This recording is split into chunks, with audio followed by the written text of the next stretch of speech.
This week on the Jock and Nerd podcast, we've got full spoiler reviews for the latest DC movie, Black Adam, and the season finale of House of the Dragon. Geek boner. Plus, reactions to trailers for Ant-Man and the Wasp, Quantumania, and Creed III, all in this edition of the Jock and Nerd Weekly for Monday, October 24th, 2022.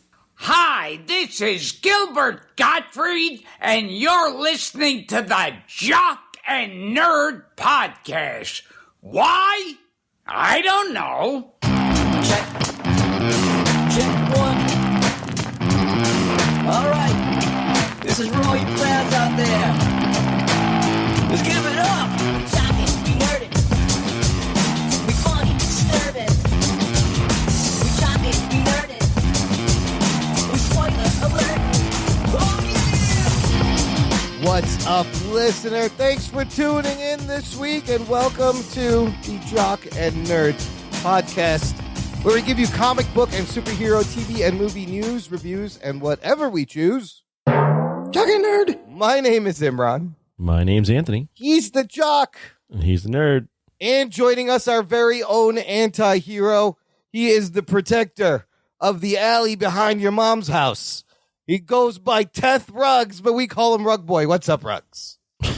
You wanted to call me Tooth Rugs, but I only have 6 of them. Well, so you could be Toothless Ruggs. You got 6 teeth, teethy Ruggs. Teth Rugs. It's a very ancient... What does Teth mean? I have no idea. Is it like John Tesh or something?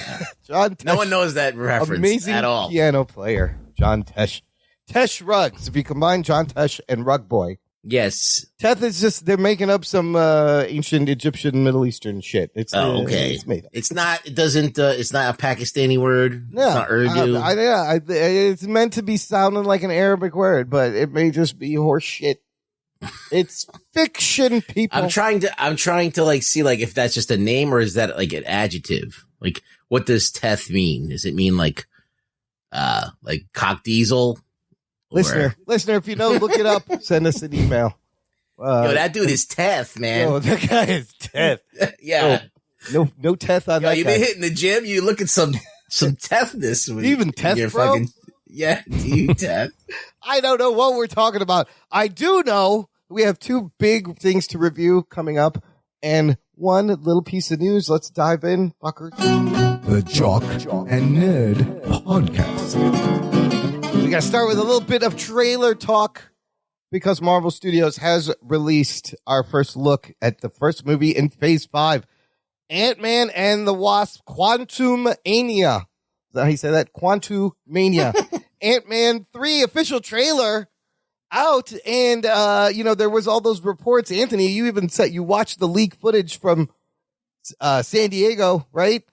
This is a little bit different. This is not what those things were described as. Still a wild, colorful, very cool looking trailer. I don't know. I thought that when you described it, like when I was watching the trailer, I was like, oh yeah, this is what they were talking about. There seemed to be more lines, different lines from Kang. Anthony, what did you think about this trailer, and how does it compare to that leaked footage you watched a while ago? It's different, first off, than the leak footage.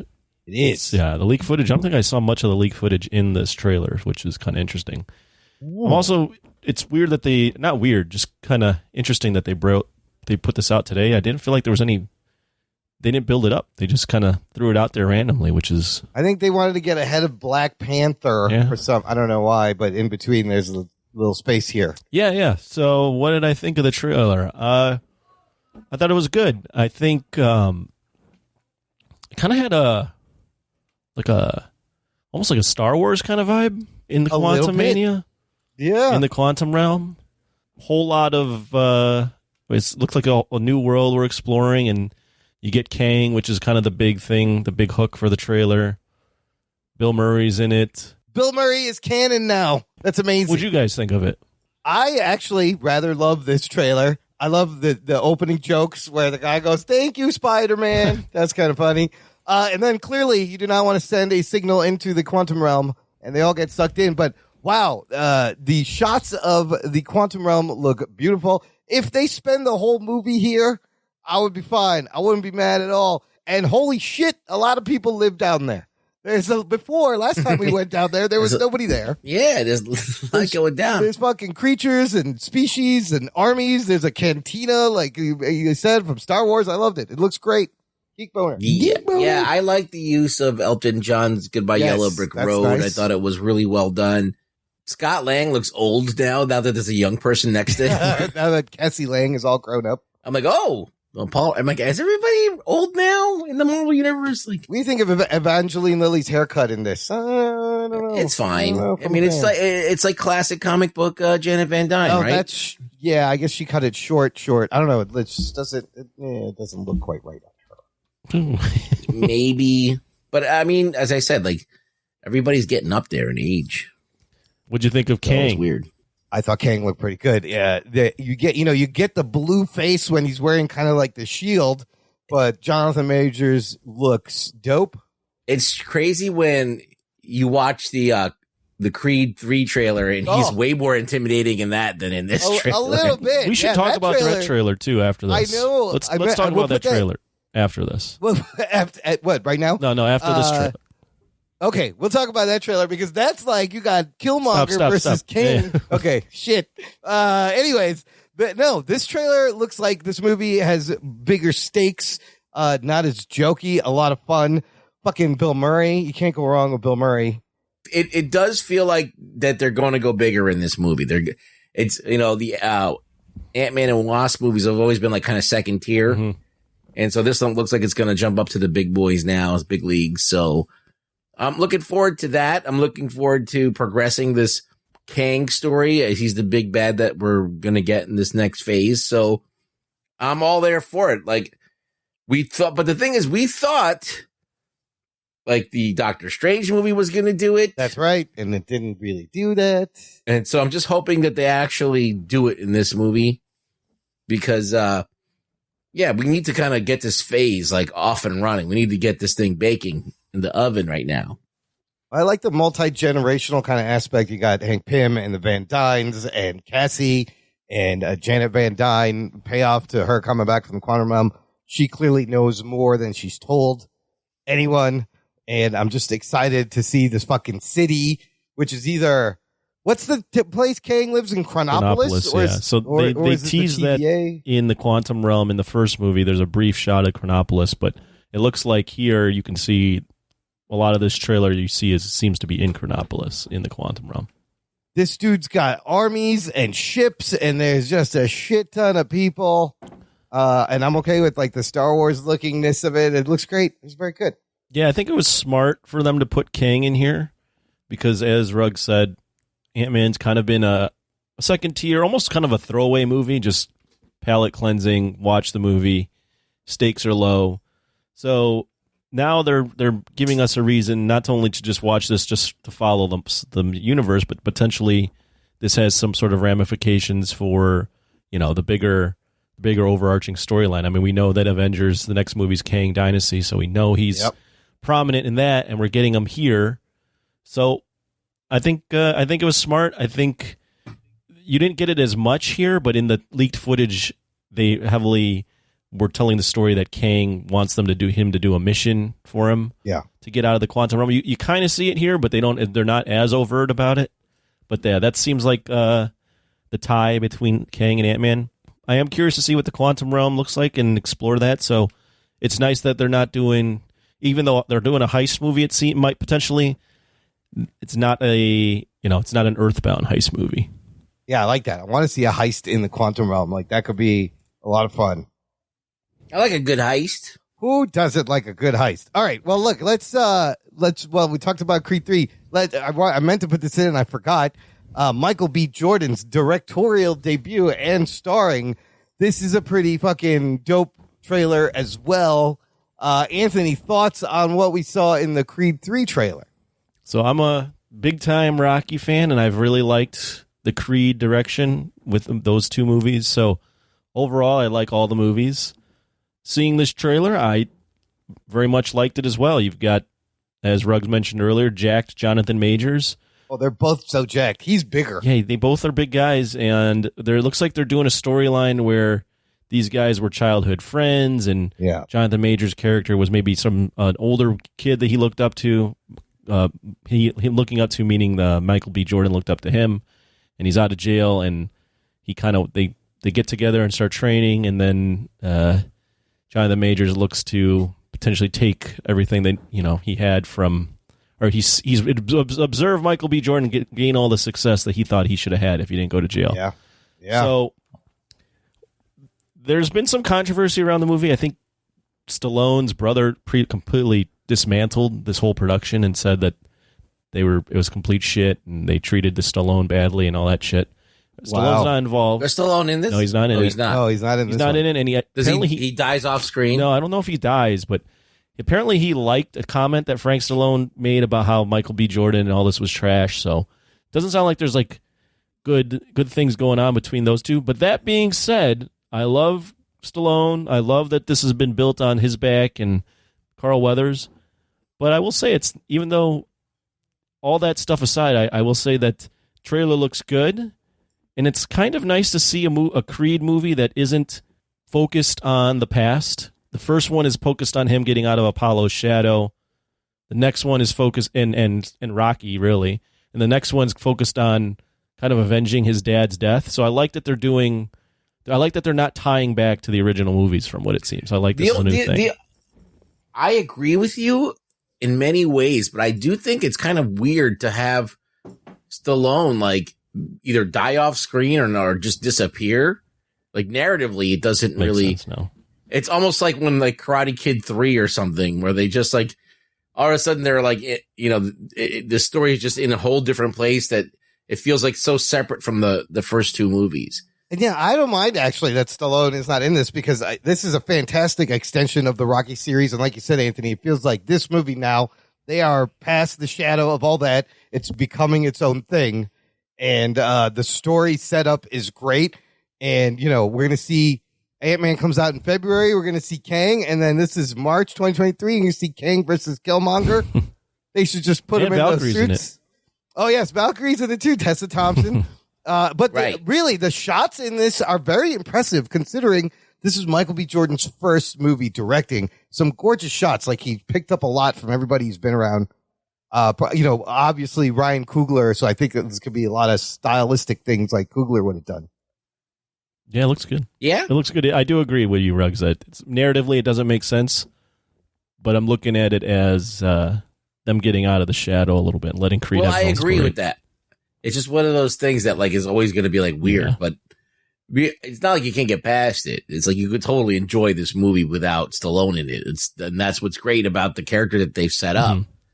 So, I mean, it's good, but it's just, as I said, narratively, it would have been nice if they somehow could have just either ended Creed 2 with him dying.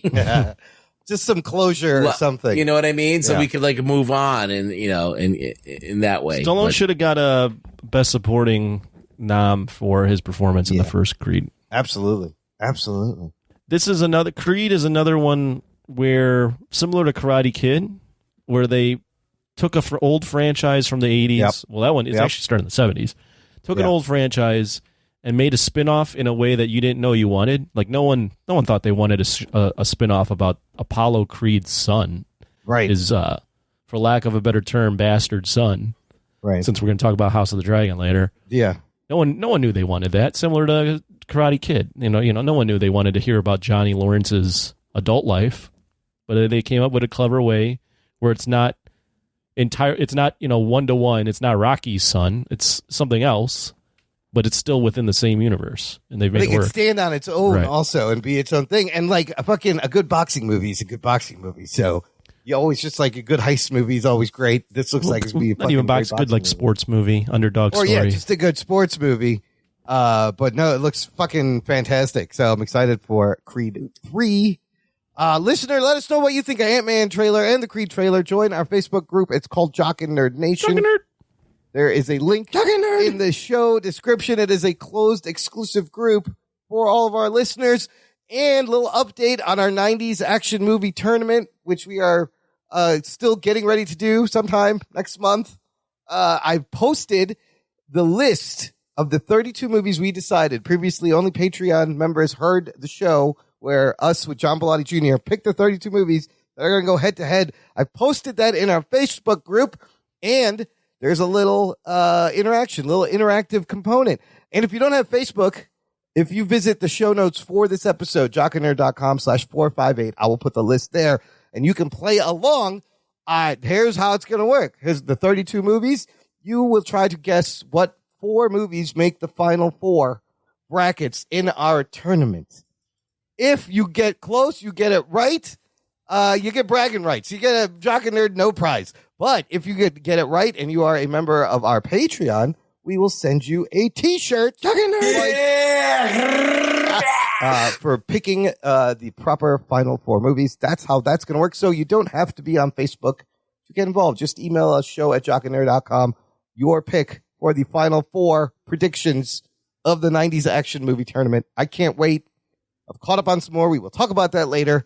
But right now, it's time for our first review, and it is House of the Dragon finale, episode 10. Here are your spoiler alerts. Strap yourselves in, you fucks. Spoiler time. The Game of Thrones prequel has wrapped up its first season. The show was created by Ryan J. Condal, and it was based on the book Fire and Blood by George R.R. Martin, and the finale was leaked online like 2 days before it aired. Quite a while. I'm sure that didn't make Warner Brothers and HBO happy, but shit happens. What are you going to do? Anthony, set us up for where we are for this episode. I didn't know that it leaked, so that... It got out there. Some of our listeners had watched it earlier, but I waited. I waited as well. I watched it last night. Where are we at? Well, King Viserys has died in the last episode, and on his deathbed, he is babbling about the prince that was promised, Aegon, and Alicent hears it, and she thinks that he means he wants their son, Aegon, to be on the Iron Throne. The latest episode, we obviously have seen Aegon on the Iron Throne, and Rhaenys has come out with a dragon and is flying to Rhaenyra to tell her. So we open with that. Rhaenys is... This one episode's mainly on Dragonstone. Yeah. Rhaenys is letting Rhaenyra know that, hey, you're being usurped. They are taking the Iron Throne from you. And Rhaenyra is in the midst of another child. Unfortunately for this child, this news is not good for the child. We get another horrific birthing scene. Oh, my God. And the rest of the episode is Rhaenyra plotting what she's going to do, if she's going to fight right now, if she's looking for her allies, if she's going to stand pat and try to figure it out. And the episode ends in a way that next season is going to be the Dance of Dragons. It's going to be all out war because something happens at the end of this episode that is going to set her off. Yeah, what is it about this show that loves difficult childbirths and dead babies? Oh, we have lots of dead babies. It's reality. It's reality. It is, and it's also, I think, like thematically mirrors the beginning of the show, where Viserys' first wife has to go through that C-section, and she's screaming. But oh my God, she's standing there, and she won't take any help, and she pulls this fucking baby out by herself with her own 2 hands. Jesus Christ. Yeah, it was rough. That was another rough baby scene. She's like, I can't handle this right now. I got to go to war. I'll tell you what, I was eating some snacks at the time, and I had to put them down. I was like, oh, God, why? I can't eat this right now. Why are you doing this to me? Sometimes I hate the show that does it. He's eating jelly donuts. Yes, He's like, this is... Jesus Christ. oh, Oh, my God. It's some gelatinous. Eating jelly donuts, or he was eating baby carrots. Oh, my goodness. Baby carrots and jelly donut. I was like, I can't. You just ruined 2 foods for me.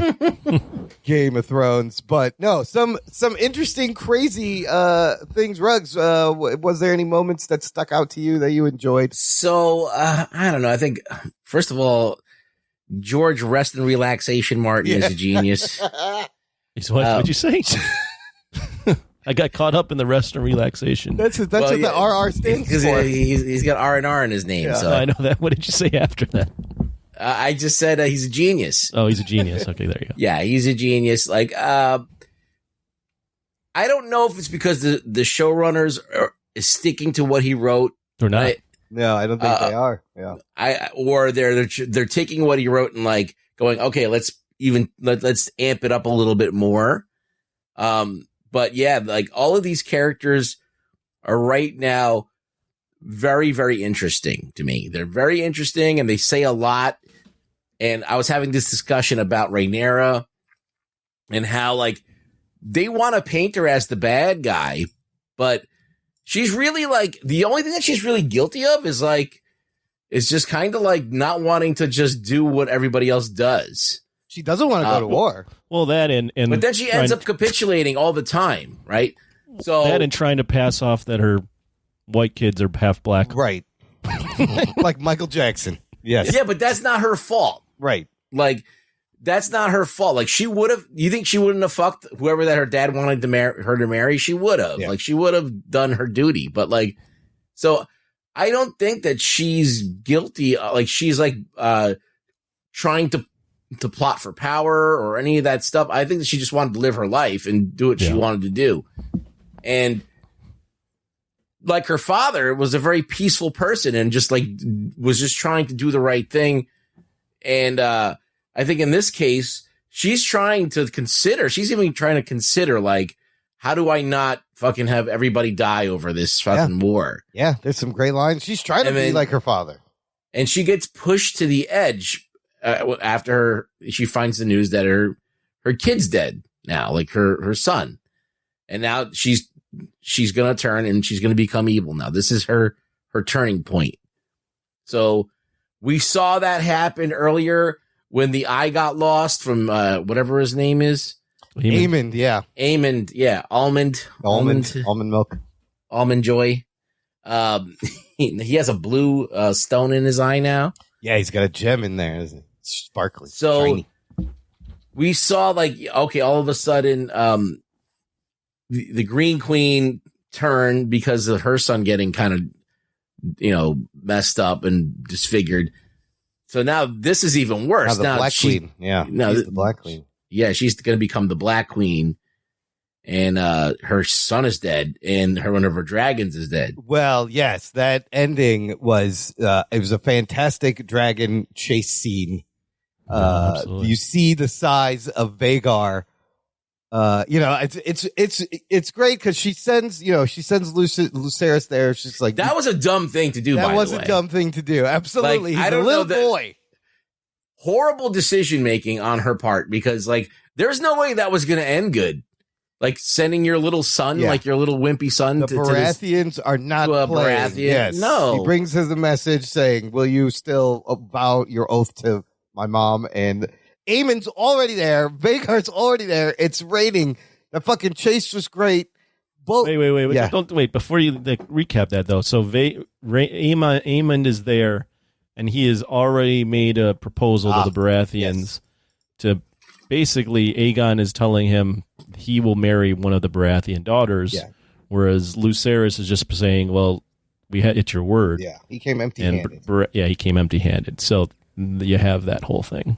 And then you have Aemond again taunting Lucerys about the eye and wanting to cut his eye out, and the Baratheons won't allow it. He's like, not under my house. Not in my house. Not under my roof. So, they do it outside. But... but they both lose control of their dragons, right? Yep.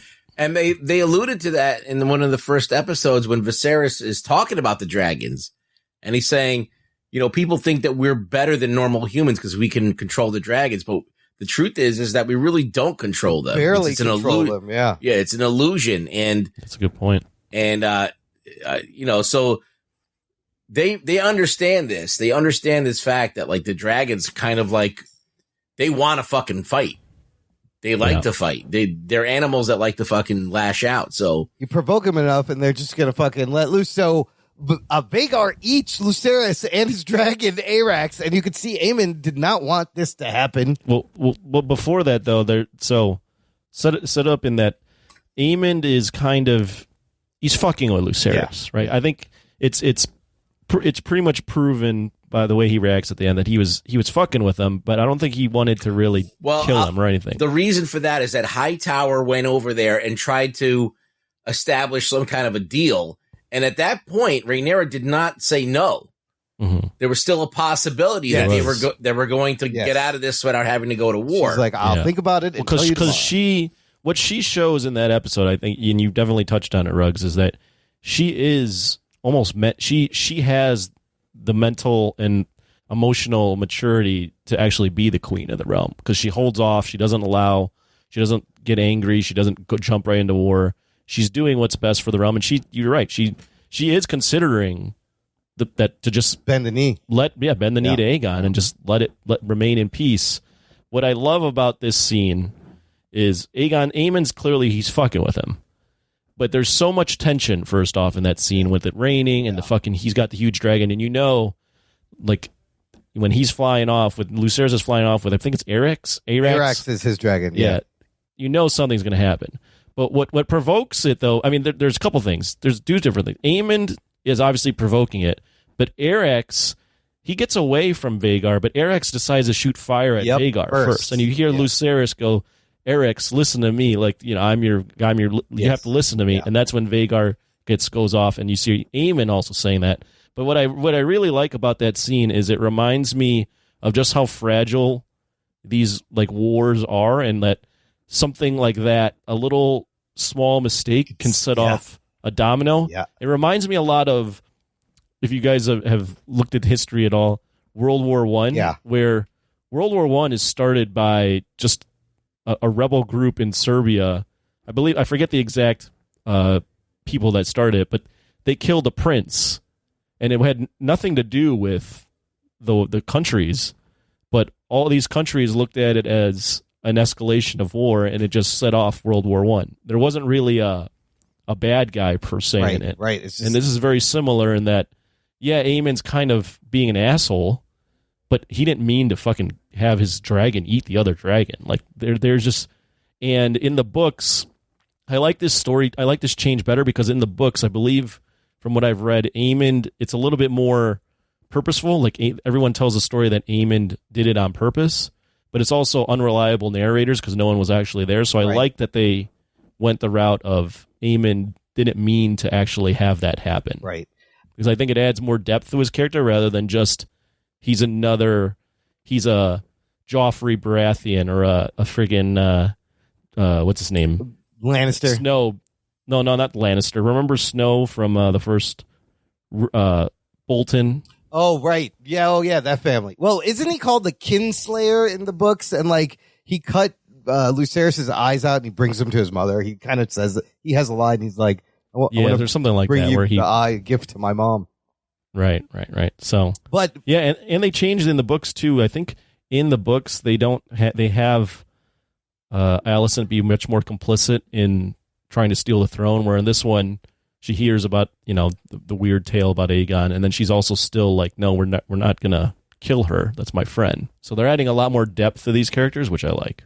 And Rhaenyra loses 2 children in this episode. So like you said, yes, this is going to be the match that lights the fucking powder keg. Some great earlier, though, when she's having the war council, some great lines where she's explaining. She's like, a war with dragons leaves everything burned. I don't want to be a queen over a torched land, right? She's trying to... And then Daemon yells at her, and she's like, clear the room, please. I was like, oh, shit. He fucking calls her out for not going to war, and he starts choking her. He grabs her, but he has a great line where he goes, dreams didn't make kings, dragons did. He's never heard of the song on Ice and Fire, and then he starts to fucking choke her. But I'm not sure why he's choking her. Is he mad? Is he just frustrated? I think he always did that. Didn't he do it a couple of other times in the No, that's the first time he's actually put his hands on her in this show, and I think it's symbolic of the fact that I think he's frustrated that Viserys never thought of him as worthy of being on the throne, so he never told him that. And 2, I think he's just frustrated at the situation. Like he wants to jump into war, and he didn't know that, of this story, and he's just like, this is stupid. Like, what the fuck? Like, he's hungry. He's also even though everyone kind of likes Daemon now, he's supposed to be kind of shitty guy. He's supposed to be a monster. The first half of the season, I thought he was going to be more of a villain. They were setting him up as this monster, and then I don't know what happens. He kind of softens. He kind of gets sidelined. He becomes a father, but then all of his wives die or kill themselves. Yeah, he's not a good human being. No, he's like killed his wife. Yeah, no, he is a monster. His wife, his other wife. He banged a bunch of. He's fathered a bunch of daughters that are not even living with him, and he's married them to his son-in-laws. I mean, it just he's not a Wasn't he great banging guy. the white worm at one point? Like, Yeah, he was all, he's all over the place. He's a total asshole. I'm not surprised that he tried to choke her, but Yeah. I think he wanted to choke her. He would have, but I think he was just trying to scare her. yeah. But I agree.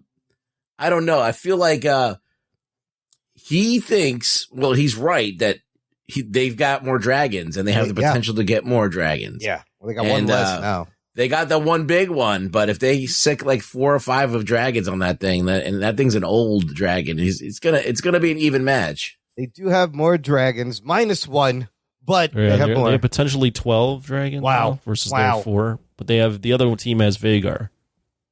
It'll be interesting to see how when they go into next season, how if Eamon owns that he killed Lucerys, or if he's remorseful. What direction they go with that character? He clearly did not want that to happen. Well, because it makes that character so much more interesting rather than him just being a complete asshole. Right, straight villain, an asshole. I love that scene. Was so. I mean, there was so much tension in that scene. I was literally white knuckle when you had to know first. Wait, when Lucerys lands in the rain, and you see him, and you see him land, and he's like this. He's thinking he's intimidating with this dragon, and then you see in the distance Vagar, just fucking like a mountain, like Godzilla. Yeah, it's great. And you just go, oh fuck, this is not good. Well, they kind of none of this is good. telegraph it in the very beginning when he's talking to his mom. He's like, I don't know, I can't be king of Driftmark. I don't know if I want to do this. And well, now he doesn't have to worry about that. But this, just the scale of that the dragon was amazing, and then. I love. Yeah, apparently in the book they say he's Vagar's 9 times bigger than. Oh, easily 5 times bigger than that one, but yeah, 9 times. And just the minute you think he gets out into the sun past the storm, fucking comes out of nowhere. Yo, how about Lord Corlys? I was right, motherfucker was not dead. He was coming back. Corlys Valerian. He's like, I'm back, bitches. He's back, and he stands by. By Rhaenyra, which is interesting to see. Even though Daemon cut his brother's head off, right? But she's gonna need that fleet. They can now choke King's Landing because they're ruling the Stepstones. Why do you think he stands by her? Is it because he respects how she's acting as a leader? I mean, I think it's tradition. I think he respects her father and her father's wishes and doesn't buy the bullshit story, like because it's shady that he would change heirs on his deathbed. Makes no sense, of course. Right. I think it's partly that, but I think he also is seeing that this woman could be the one. Like she's the leader. And you mentioned earlier when she talks about ruling ashes, that's something Daenerys says. Oh, later that's on. right. No, I love when they crown her. I love that Sir Eric splits from his other brother Eric and shows up with the crown, and they all crown her and they bend the knee to her, and then you see Rhaena just smiling, looking at her like, "You got this, girl. I told you we were gonna wear this." What's good about the episode too is even though these are all fucked up people, and everyone wants to kind of see war, you're also even though you don't know it's definitely not going to happen because we're building towards season 2 and we know there's a Dance of Dragons. Like in the back of my mind, I'm like, please, just like. Can we all just get along? Can we just figure this out, family? Can we just figure it out? But it's they do a good job of wanting you to just have them like, let's just be a family. Let's figure it out. And that's not inevitable. It's inevitably it's not possible. No, the exact opposite's going to happen. Right. I was having a conversation with somebody who was just started watching it, and they're like, I'm like maybe like halfway through. And I'm like, so what do you think is going to happen? And they were like telling me all these things. I'm like, no, none of these things are going to happen. I didn't say it. I was like, I just nodded and smiled. And I was like, oh, that's nice. That's an interesting way of looking at it. But I'm like, oh shit, like this, like people are not easily figuring what's going to happen out. Because eventually all of the Targaryen's dragons get killed, don't they? Don't they lose all of them? Well, yeah, we do know, all the dragons die. I mean, we know. I don't remember everything, but I do know that the dragons die. I don't remember seeing Valerians in Game of Thrones. Right, yeah. We know that Game of Thrones starts and there's only really 2 Targaryens that we know about, 3 that we find out about later with Jon Snow, but 2, Daenerys and her older brother. So we know that this story really fucks their family line up forever. or is the beginning of the downfall, obviously. What was with that scene where Damon was singing to the one dragon? Which dragon was that? And what was That's an unclaimed dragon. Oh, he's trying that's a to dragon sway of, I it. think, like one of the Targaryens that died. And he's trying to bond with it. in the pit. Yeah, he needs more dragons. Yeah. Because they're outmanned. Yeah. They don't have enough people. They don't have hardly any allies. He's got eggs too, but that's going to take time. Well, yeah, that's an old dragon that is probably comparable to Vagar's size. Oh, it was pretty big, but I didn't know. I was confused as to what. Yeah, it's an oldie. Yeah. Well, it's clear, and what's also happening is he's still, even Rhaenyra is telling him, stand down. He's still prepping. Oh yeah. He's doing his thing on his own. He's got a hard on for the war. Yeah, he wants it. And so we are left with a final shot of Rhaenyra like looking at us right into the camera after just finding out about Lucerys and Arax, and boom, it cuts to black. But I had a couple of nitpicks. Like the show sped through so much shit in this 10 episodes. It spanned about 20 years. They gave us 2 big time jumps.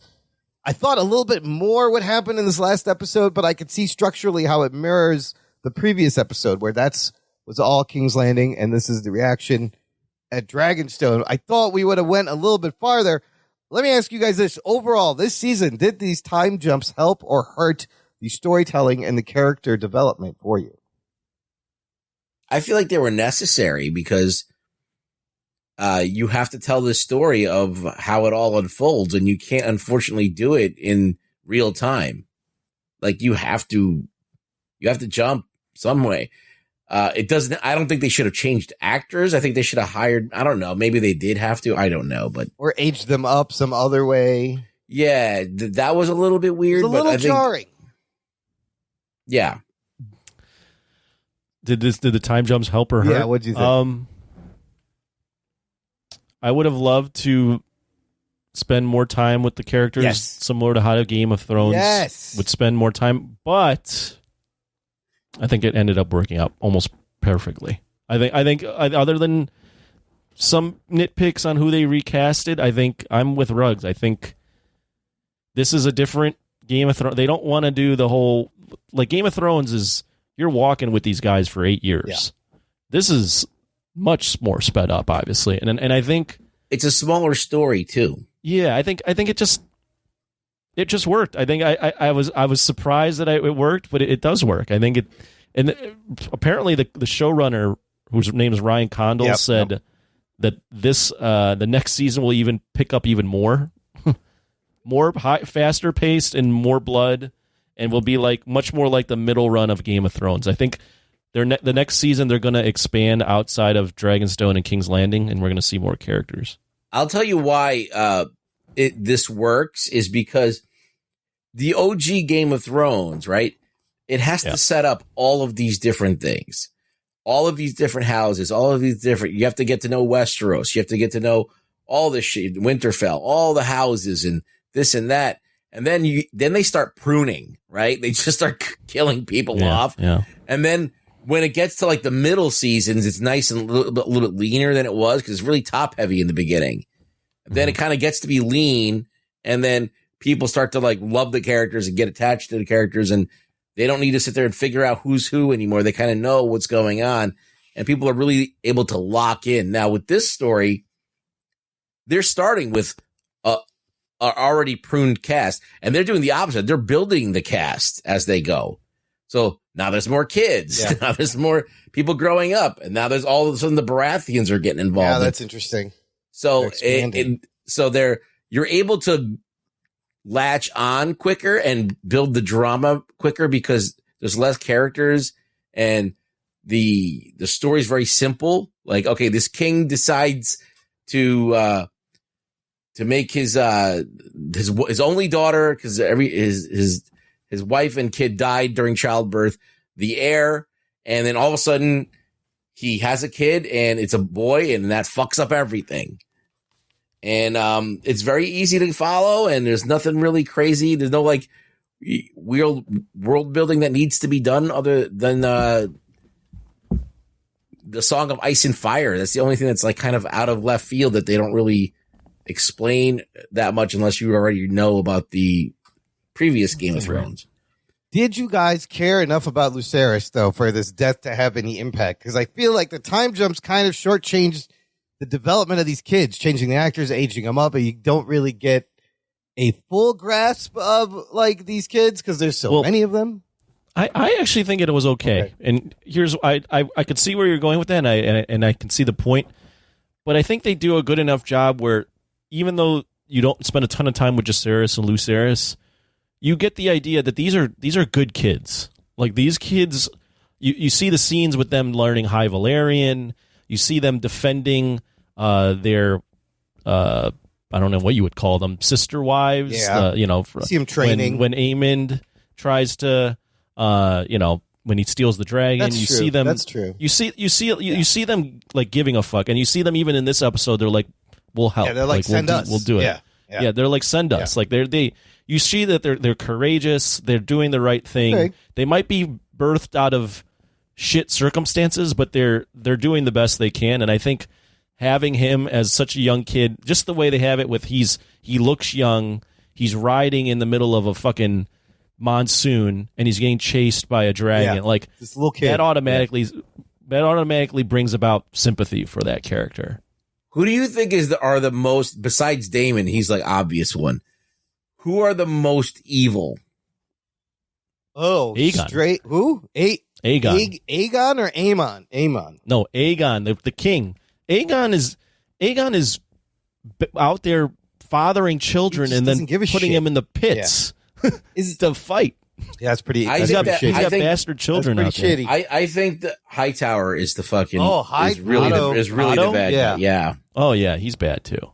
I think he tries to come off with this dignified person, but he's really a huge piece of He shit. pimped out his own daughter to get for a political move. Him and Larys Strong. Oh yes, are both like Littlefinger. yes, Where they're both very manipulative. Larys is obviously a bigger pervert, but Otto's also. You're right. That's a good point. I mean, Otto basically whored out his daughter, who was pretty pure of heart, to Viserys. He pitted his daughter against Rhaenyra, who I don't think would have killed her kids. No, I mean he even brings her that piece of paper from the book that they used to share as like kind of a manipulative move, as like an olive branch. But really, I took that as she did that. Oh, Alicent did that. Yeah, because I feel like Alicent does want.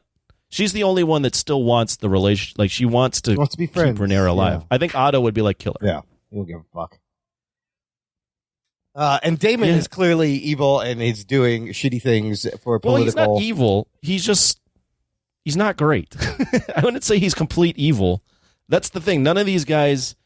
Even I don't know about Aegon. He might be a real shithead, but I don't know if any of them are complete evil. I think Aegon's a real piece of shit. I think Daemon is kind of like He's a not mirror. It's like a mirror for a lot of characters, like to bounce off of like level of evilness. Like he was like a kind of a weird child that was always like doing his own thing, and the king was always like worried about him, like had to like cover up for his stupid shit all the time. Mm-hmm.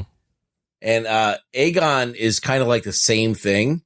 Like he's always getting into fucking bullshit and, not treating people correctly and whatever. Well, the problem with Aegon is he potentially has this birthright to him whereas Daemon never had it. So Aegon's like running away from that birthright, and Daemon he wants that. He wanted more of that. Yeah. Some people, if they have something, they don't want it. Yeah. No, there's a lot of shitheads. I mean, this is Game of Thrones. Yeah, they're all gray. They're all. You can make an argument that the entire cast is. You can make an argument the entire cast is pretty shitty. Well, who's the least shitty? The boys, right? The boys and Rhaenys, right? Yeah, Rhaenys is she wants good, although she's also kind of. I don't know. I think she could turn any second. Yeah, I think that she's like they're building her up to be this like person, but I think that she's like. I don't know. Well, I mean, I thought it was interesting. She explains why she didn't Dracarys them. She's like, it's not my place to start this war. But then she's telling Corlys, like, we got to side with Rhaenyra and take them down. This is going to be a problem. Even though they still think they killed their son. Right? So, yeah, I think the purest of heart person is dead now. Yeah, Lucerys was like the most innocent. I think overall the cast was fantastic. Like, I love both Rhaenyra's. I love both Alicent's. Damon in the beginning of the series was my favorite. And then Viserys quickly became like what a character. What a performance. What a great performance. So good. I think episode 8, the one where he finally dies, that's probably my favorite episode. It was just a strong all-around episode. Yeah. Who are your favorite? If that would be your favorite, Viserys? I'm going to say Viserys. That was great. I did not expect that. He gave an MVP performance. Yeah. I would say I don't know why, but I really like Aemond. I just think he's an intriguing guy. He's getting more interesting. Yes. I don't know if he's like, there's not much to like about him, but I think he's just an intriguing character. Ruggs, who you got? I don't know. I really don't know. Like as far as who do I want to win, or who do I want to like persevere? I'm kind of right now in Rhaenyra's corner. Yeah, are we team Alicent or Rhaenyra? I'm still team Rhaenyra now. At this point now, I'm only team Alicent on her own, but overall, you have to be team Rhaenyra. I mean, she's letting guys jerk off to her feet. She just seems like such a person. Like Rhaenyra at least has agency of her own. Yeah. She knows, like, she does what she has to do because it's her duty. She will rip a stillborn baby out of her. Yeah, she'll rip a fucking kid out of her. But she seizes her moments. Yeah. Mm-hmm. Like, yeah, she married somebody that her dad wanted her to marry, but she used it to her advantage. Mm-hmm. Like, she's like, okay, I know that I don't have to have sex with this guy, and I'm just going to bang who I want. And she does exactly what she did. So she did agency for herself. And, but she, at the same time, she pleased her father. She finds a way to like kind of please herself and her masters, or whatever her duty is. Alicent seems like she has less agency. Like even in this thing where she hears the king's last words, like regardless if she heard it, like they were going to do this shit anyway. She's like, she's got no power. No, she's a pawn in the whole, there's a lot of pawns in this story. Like the kids are pawns.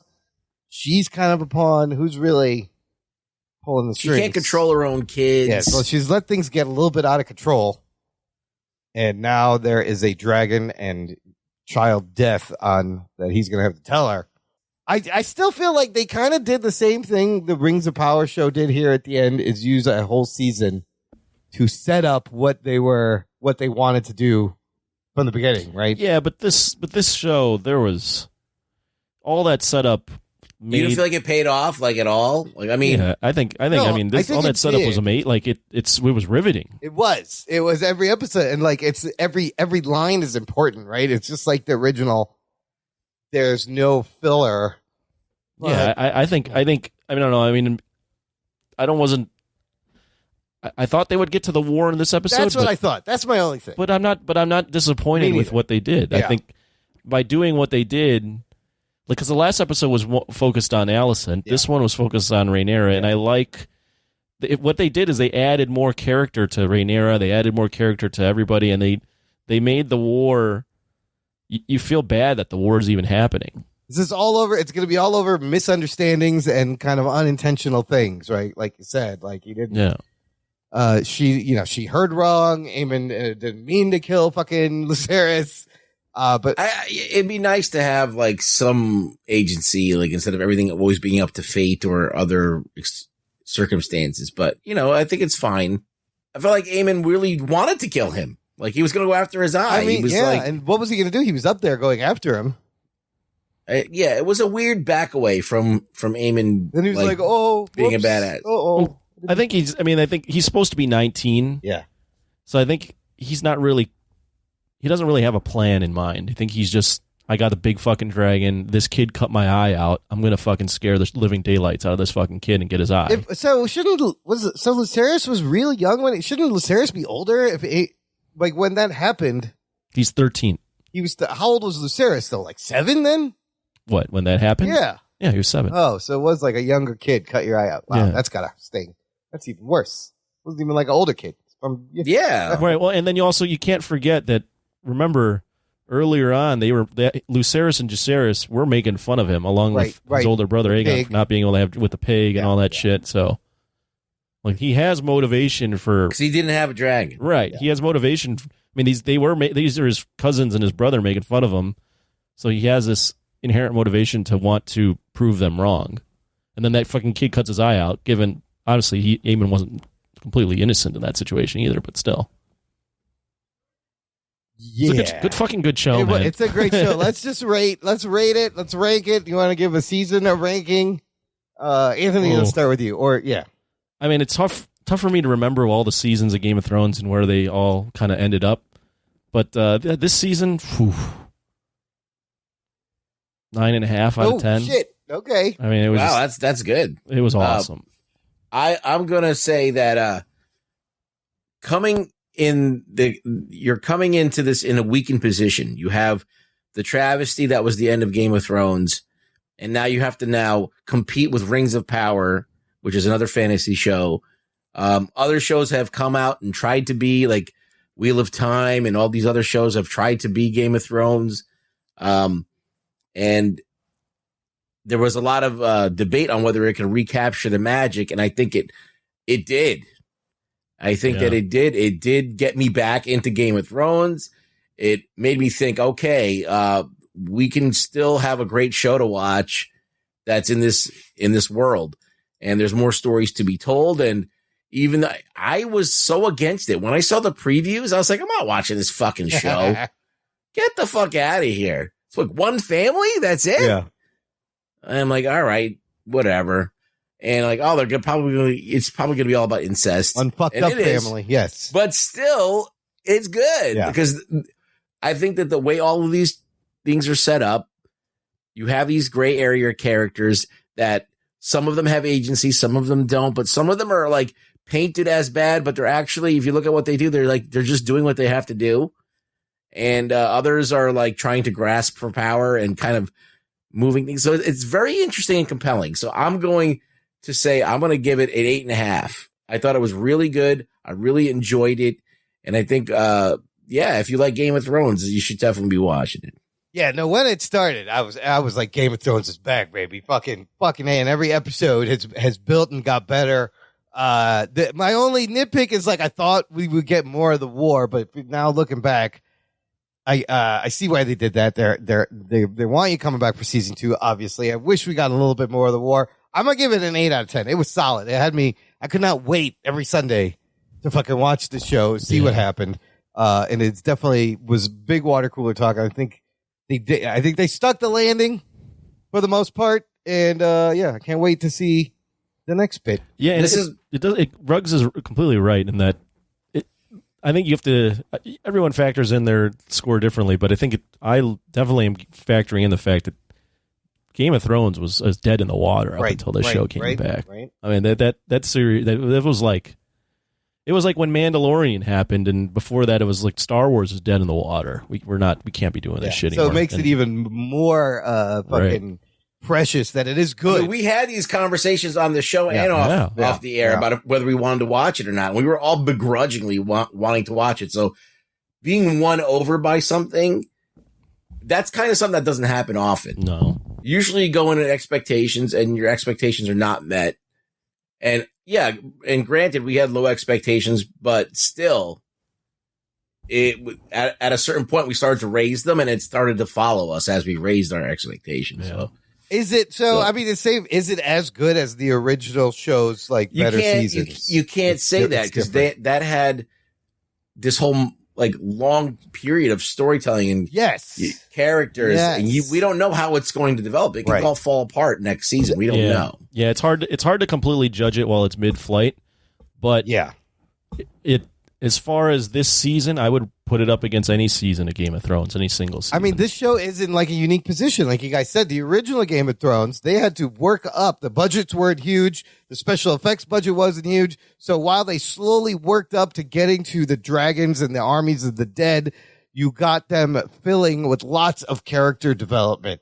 And the little bits you got definitely paid off. Now here, you're starting with success of that show, big budgets, dragons right away. And somehow they don't blow it. Sometimes it felt like they were shoving in dragons just because they're like, we should put a dragon in here because we can. But for the most part, I think it lived up to Well, the Game of Thrones. let's talk about that real quick. Let's talk about dragons real quick. Yeah. So Rings of Power, one of the most expensive shows, or the most expensive show ever made. Yep. Had some dazzling environments created and worlds created with the CG. But it wasn't as used as well as far as creating something memorable as Game of Thrones in the way that Vagar. Yeah. All right. Once like that shit was like, oh, okay, this thing is fucking huge. It doesn't look like any other dragon that we've ever seen. It doesn't have the scales. It's got this weird fucking netting on it. We don't know what the fuck that's about. And it's just gigantic. And that's a game changer. Like to all of a sudden bring, now these dragons are characters. I'm starting to remember the names and notice the differences. Yeah, you get the personality of Vagar a little bit, right? You know, a little bit. So I feel like they're doing more with special effects as far as memorable bang for the buck in that way. Like, I mean, the environments still look pretty good and the sets look pretty good. Yeah. Not as good as Rings of Power did, but like in its own tone, it's very, very good. I don't know, is that one episode that was dark? I remember that. There is a dark episode, which is always happens. Overall, like they gave us some really cool shit. So you got to see more of Storm's End, right, where the Baratheons live. When Lucerys flies in, you kind of have this like shot of the tower. That was cool. So we got to see. And apparently, from what I read, Kragan Stark, who we haven't really seen any of the Starks, right? Parlianum is a pretty important character in this, and that's going to be another thing, having the Starks introduced. The Baratheons, and they're gonna start bringing the show's gonna start expanding a little bit because you gotta, it's a war. It's a war. Even I think someone quoted as saying, even though we spent a lot of time in Dragonstone and King's Landing, the war is a war for Westeros, and we need to see the Westerosi families, and that's what's going to happen moving forward. Now the dragons can dance. I mean, I think we're gonna have up to wait a year or so, probably for. I think 2024 is when it comes out. Fucking hell. They're filming right now. I don't know if they started production. I thought it something. It starts production next year, 2023. Well, they had to wait and see. Right. This is one of those things they didn't know it was going to be a lock until it came out. But I have one comment from a Facebook group, Jock and Nerd Nation. Jose Ibarra commented. Jose Ibarra. He said, "I feel like they completely stuck the landing and then somehow sprained their ankle celebrating the gold medal. Most of the episode is great, but I'm not a fan of the accident above Storm's End. They're doing that thing again where an accident/misunderstanding leads to war. Everything about Aemon so far would suggest he's okay being a kinslayer. Why not just let him be a full-blown psychopath and kill with intent? I agree. Not every villain needs to be a sympathetic character." I disagree. Obviously, I said interesting. I think it makes him a little more interesting, though. I'm with Anthony. Like, he's not just a straight-up villain. I don't know. That's how it played out for me. Yeah. Well, yeah, everybody's in the gray. Anyways, it's a fucking great show. Game of Thrones is back. Now we gotta wait fucking 2 years for more. In the meantime, listener, visit our TeePublic shop where you can buy t-shirts in those 2 years, or hoodies, or mugs, or cell phone cases with the Jock and Nerd logo with Rug Boy's face. Visit jockandnerd.com/shop. It'll get you right there. Let's take a break here. We're going to play some promos. We're going to come back and talk about the latest DC movie, Black Adam, right after this. After these messages, we'll be right back. Hey there, everyone. Brian here, host of TV Trivia Pod. It's a trivia-style podcast focusing on TV and movies. Listen in for questions like, what's the name of Michael Scott's screenplay? What do you say to view the Marauders map? And what's everyone eating in the post-credit scene of Avengers? Play along to TV Trivia Pod anywhere you get podcasts. And stay tuned for more trivia. Attention podcast listeners and YouTube watchers. I'm Logan, the host of Mostly Superheroes, a weekly pursuit for the world's best stories with an emphasis on live-action superhero stuff. Every week, join me, PC Mike, The Giggler, Scotty Scoop, and Carrie as we talk MCU, DCU, books, TV, movies, and more. MostlySuperheroes.com is where you want to be. Watch us on YouTube, listen where you get your podcast, and we'll see you Sunday on Patreon. Enjoy the rest of the show. Jock and Nerd. Listener, if you enjoy this podcast, you can give back to all the laughs we try to provide by joining our fan club. Visit jockandnerd.com/Patreon. Jock and Nerd. And you can support the show on a monthly or annual basis and get cool stuff. One thing of note, we do a monthly Discord hangout, and you get access to that. And this month's hangout is this week. Oh, shit. It's Thursday, October 27th, 8 p.m. Am I doing something? A day out. You're doing something. You're going to I'm be. not doing well. Am I free? I'm better. I'm going to find something to do. No, don't. Clear your calendar. I saw your calendar. It's free, you fucker. He just writes something in. Get a manicure. I have to get a manicure. I don't know why. I gotta go talk to my psychiatrist. I planned a vasectomy for that night. I'm sorry. Yes, it's always something. I'm getting my feet sized. What? Okay. Anyways, it's tomorrow from the day this show posts, Thursday, October 27th, 8 p.m. See you there. Just one of the many benefits on our Patreon. Visit it right now. Join jockandnerd.com/Patreon. Okay, let's get into the second review of the episode. This one is The Rock as Death Adam in Black Adam. Here are your spoilers. Before we get started, does anyone want to get out? Prepare to be spoiled! Back in 2007, The Rock posted an article stating he was cast as Black Adam. In 2007. This has been a long journey to get this movie made based on the DC Comics character created by Otto Binder and C.C. Beck. First appearance in the Marvel Family #1 in December of 1945 when they were Fawcett Comics. They weren't even DC Comics. They were Leaky Fawcett Comics. Currently on the Rotten Tomatoes, this movie is at a 39% tomato meter. 15 years passed? Took him 15 years to make this fucking movie. Oh, and my God. It gets a 39%, 5.10 average rating. Now, the audience score is 90%. Oh, shit. Big gap there between the critics and the audience on this one. This is the highest Rotten Tomato audience score since the Dark Knight trilogy, apparently. Yes. More interesting things as we get to the monies. The budget of this movie, a whopping $195 million. It opens to about what they were tracking. Opening weekend domestic, it makes $67 million, which makes it the best ever solo opening for Dwayne "The Rock" Johnson. It opened higher than Shazam, which had $53 million, and Aquaman also opened at $67 million. And it opened better than some of the recent DC films like Suicide Squad and Birds of Prey and Wonder Woman 1984. But there was some pandemic shit going on in there. Worldwide, it opens to $140 million. It's currently sitting worldwide $209 million. Here's the thing. This box office may get bigger because they have secured a release date in China, which is something Marvel's Phase 4 movies have not been able to do. It's going to open in November. So I think China loves The Rock. And they're going to love this movie, so you can add another. That's got to sting. 100 million, 130 million, which is definitely going to help. The movie is directed by, how do you say this guy's name? Jaume Colette Serra. Jaume.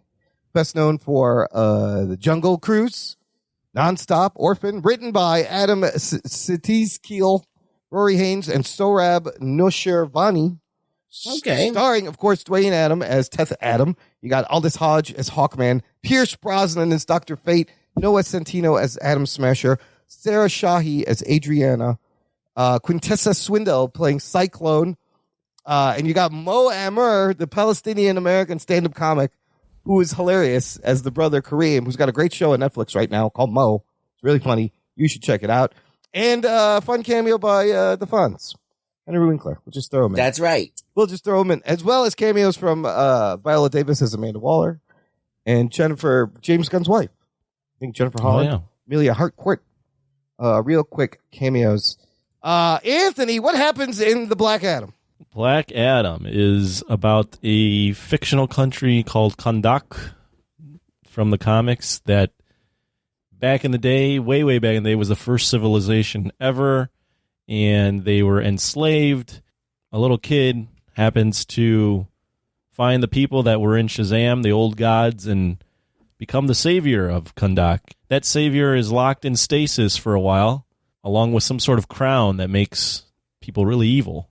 Now Kahndaq is in the present time, and there are terrorists running Kahndaq, or criminals running Kahndaq, along with people searching, random people that are good, that are searching for the crown. And in searching for the crown, they accidentally, or no, on purpose actually, one of the good people free Black Adam again. And Black Adam is back after 5,000 years of slumber, and we don't really know if he wants to live up to being the hero of Kahndaq or if he just wants to do his own thing.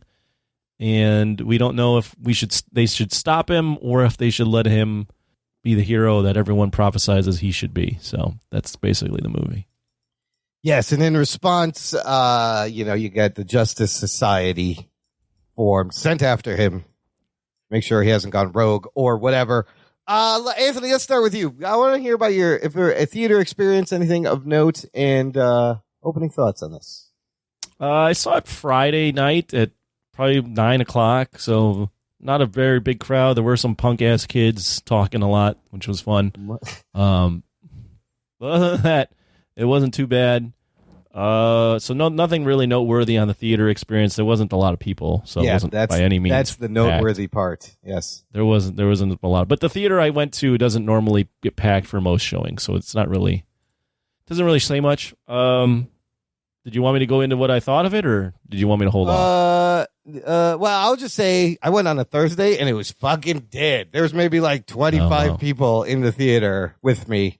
I was like, I think what was good? My theater was like 70% full. Oh, really? More. Oh, yeah. I thought that was interesting. When I went to buy the tickets, I bought the tickets that day. There's only like maybe like the first 2 rows open and like a few sprinkled throughout the.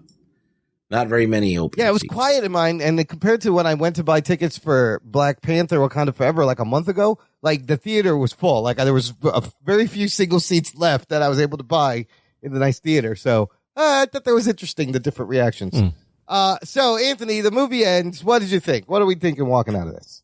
When I walked out of there, I went, this kind of sucks. And then I thought about it more. I'm like, this really wasn't that good. Oh, no. I didn't really like the movie at all, to be honest with you. We talk about Marvel a lot because they produce a lot of content. And, not to make this a DC versus Marvel pissing match, but sometimes you got to do that because it's just natural. I don't really know what DC is doing. They played this completely safe, first off, which is fine. But if you're going to play a safe movie, you can't have like terribly written dialogue like they have. You can't make a movie that I literally am. There's nothing memorable about this. It feels like a movie that was made in the early 2000s with the superhero genre. You've got this kid that's terrible. You have a lot of really cheesy lines. You have The Rock playing it like he's 1991 Arnold Schwarzenegger, Terminator 2, where they're teaching him sarcasm and then a punchline at the end. He's like, it's as if he's the robot. I don't understand that. I don't really understand.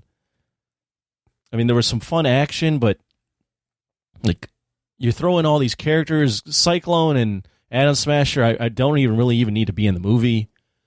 You do this whole death thing with Dr. Fate, but I don't know if I felt anything towards his death.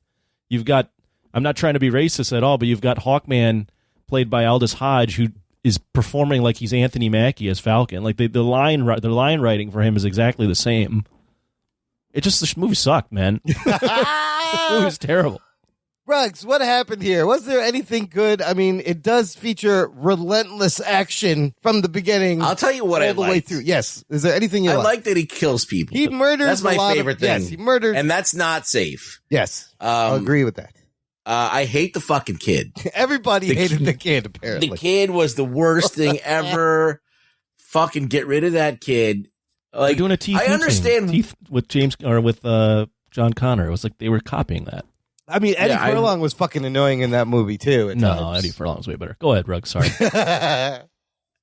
I understand why they put the kid there, because you want to like restore. He's restoring his family in a way. Like he finds this woman and this girl and this kid.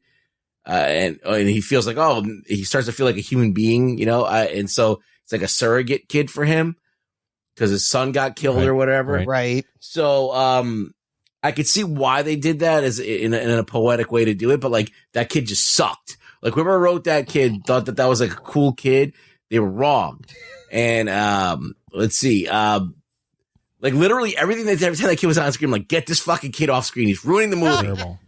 Terrible. And, yeah, it was convoluted and it was repetitive. Like there was like these action sequences that happened like 5 times that were like being the same like point over and over again. And, the JSA, was fine, but like Hawkman being a black dude was kind of weird. Like he's like, this guy's trying to fight oppression, like, or what he perceives as oppression against Kahndaq or whatever, this country that he's in. And you have this black guy going like doing what a white guy should do. Right. Mm-hmm. Like he's supposed to be like the guy who's like, you got to follow the rules, right. Like it was they were doing weird. the whole white savior thing with a black guy, right? Where it's like he comes into a foreign land, thinks he knows what's going on, but really has no idea. It just was weird. Yeah. It just felt weird, but like I guess okay, whatever, that's fine. Like it doesn't matter to me, but I just thought it was odd. It was like an odd juxtaposition, but like even if you take that away, they did Wonder Woman.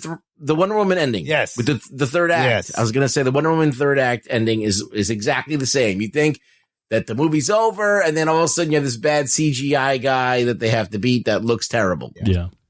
Yeah. And that kind of like ends the movie on a sour note because like the beginning was weak because it was kind of like you could tell that they stitched it together where it wasn't quite working. In the middle, okay, you have the JSA versus him, and there's some great action sequences. And like, okay, if they could just bring it home and like land it nicely, then we might be able to have something that we could like at least be like, all right, it was fun. But no, the ending was just so terrible. I fell asleep. I did too. Like, how do you fall asleep? Both fell asleep? You know what's funny? And a lot of people say that if you listen to our Patreon instant reactions, we do this without talking to each other. Me and Rug said exactly the same fucking thing. Wow. In both of them. It was like, I kind of dozed off in the middle, and they did a Wonder Woman fucking third act ending. And other people have said the same thing. I've watched other reviewers say the same thing. It wasn't that late. Maybe I was tired. I actually enjoyed like the first half of the movie. It speeds through everything. There's so many things happening. Yeah, you want to talk about Game of Thrones speeding or House of the Dragon. This speeds through 5,000 years of history in like 5 minutes. It speeds through all the setup. You have a voiceover kid narrator. I was enjoying the first half where he comes back and he's trying to adjust and figure out what's going on. And he's like a fish out of water. But then the minute it takes that flashback twist where they tell you he wasn't the kid, it was his son, and his son sacrificed himself to give him powers. They didn't need to do that either. To the end of the movie is so messy and convoluted and confusing, and like my eyes glaze over because there was just too much CGI action going on all the time. I did love the costumes. I think the costumes look dope. And they need to stop doing the thing where the helmet automatically forms and stuff. Oh yeah, that's just, it's easy to like do they that. overdo that, and every character does it, and it's like not cool anymore. It doesn't make like, sense now, why like, Hawkman would need that. Yeah, just put a helmet on. Just put the helmet on. Put a helmet on. That helmet is terrible, by the way. And you know, the Justice Society inevitably are going to be compared to Marvel characters. Like Dr. Fate is like Iron Man meets Doctor Strange. You said it yourself, Anthony. Carter Hall Hawkman is Sam Wilson Falcon. Atom Smasher is like Ant-Man, Giant Man, and Cyclone is just like a colorful storm. It's just Storm with colors. That's all they're doing. But one thing at the end, I want to talk about, there's so many things that really bothered me. It's derivative.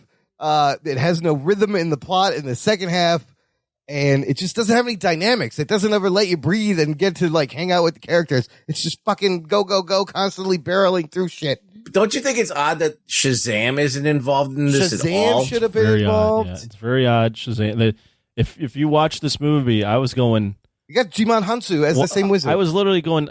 I'm a comic book fan, and I don't really understand how there's two Shazams. What's going on here? He was Shazam before Shazam. Yeah, but then I was very confused on that too. Like you just throw in those characters.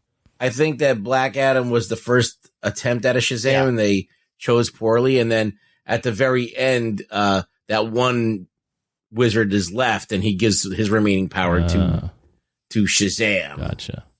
I agree with you, Ruggs, though. I did like that he kills. I thought that was a unique twist, and there is stuff to be mined there where, if you're a hero and you kill, and he doesn't believe he's a hero, and I liked some of that stuff where he, is talking about who's going to teach him more. Where's his father? Those were kind of like cute little things. Who do you want to teach your son violence? Yeah, there you go. And that's kind of funny. But they just the way the movie's edited, and I mean, his dialogue, The Rock, whoever wrote the dialogue, he's supposed to be 5,000 years old, and yeah, he's talking like he's sarcasm and stuff. Yeah. It just, I don't know. It felt like it really felt like someone that was 16 years old wrote the dialogue. Shouldn't he be like a Middle Eastern dude also, if he's from this fucking fake Middle Eastern I mean, I can get over that. It's just...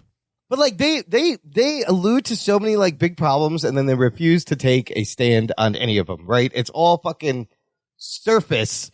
I would have thought this Black Adam would have been more like maybe a Dr. Doom or a Black Panther who's like, get out of my land, I'm back, this is my country, all foreigners, I need to leave, I'm gonna kill them all. This intergang, just very generic. Why did they have these speed bikes? Their name was Intergang, first of all. Where do they get these speeder bikes? What do they do? So they wanted to get the helmet, the crown so they could have. They wanted to get that so they could be powerful. Yes. Why did the Adriana want the crown so she could use it to not be powerful? Or I don't understand. I don't understand why. A lot of questions. She wants the crown, and it's just. Why was she wanted? Why was she on the run? I guess she was because she was looking for the crown. I don't really.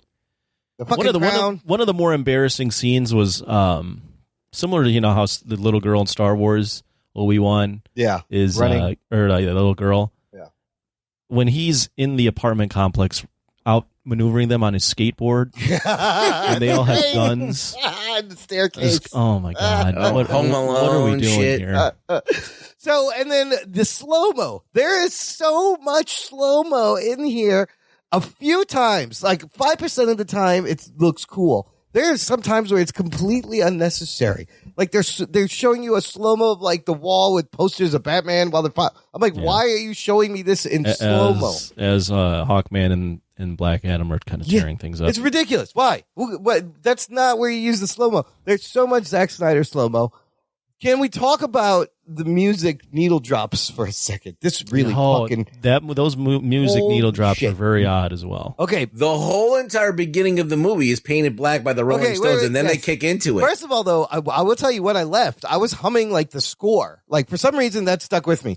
But initially, you see the kids skateboarding around Kahndaq, right? This is a city that's oppressed. They're held in. What are they playing? Despite all my rage, I am still just a rat in a cage. Fucking a little on the nose, Smashing Pumpkins. Then, he's Black Adam, so painted black. Get it? Yeah. And then the worst is when they're like, he's too powerful. And you hear one line from Kanye West's Power. No one man should have all this power for like 20 seconds. And I'm like, am I watching a fucking commercial for this movie? It takes you right out. It was so. It takes you out of it because it doesn't fit. No. The aesthetic they're going for. They're going for this Middle Eastern aesthetic with a 5,000-year-old character. Yet you're throwing all these modern songs on here, and you're just going, "That was ridiculous. Are they?"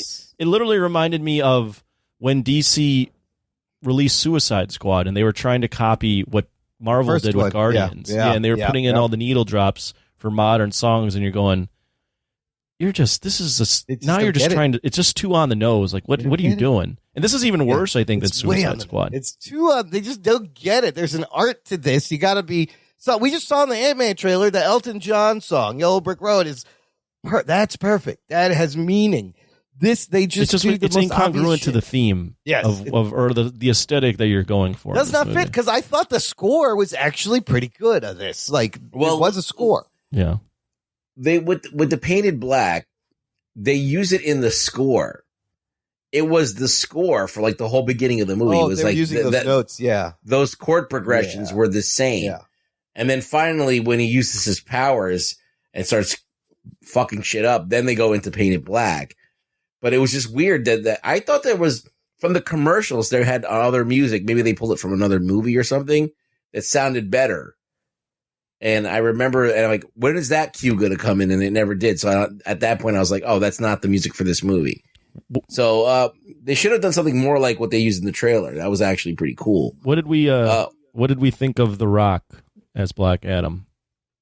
This is interesting. At first, I thought, obviously, he fills the suit great. And he looks the part, right? He's going to look like any superhero. No padding. At first, I was like, okay, he held it down. His face is charismatic, but then the more I thought about it, he has the same expression throughout the movie, and they largely fucking misused his charisma. Like, the thing about The Rock is he is very charismatic when you give him a chance to be.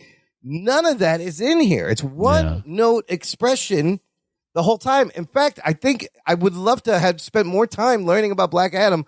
All that time they spent with the kid and the mom, we should have been spending time with Black Adam. It's his movie. They put him away and put him to sleep for part of the fucking movie.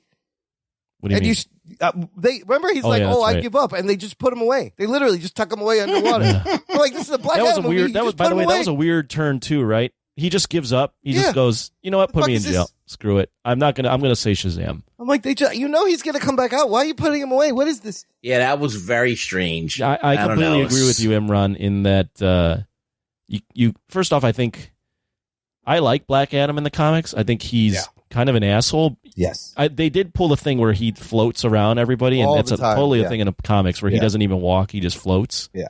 And Black Adam in the comics is kind of an anti-hero. He's kind of like a Namor type character. He should be a Namor, yes. I just think, I don't know why The Rock wanted to play him, but The Rock is just not that guy. He can't be a bad guy? Instead, they took, like you said, they took away his charisma, and as mentioned earlier, they made him do the Terminator thing. Yes, where he's a robot. Yes, I don't understand why. And I just don't. That you're just now completely misusing The Rock. So everything about this was wrong. Yeah. In my opinion, I don't think he should have been the Black Adam. You let him do it, fine. Then you know what?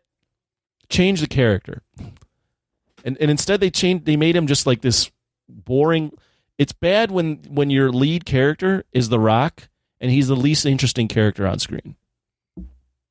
Yeah, sometimes when I fall asleep during a movie, I care. I'm like, oh, I missed something.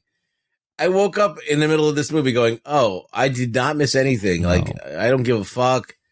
I didn't hate this movie. It wasn't like, you fucking assholes, mate. Like when I came out of Morbius. Oh.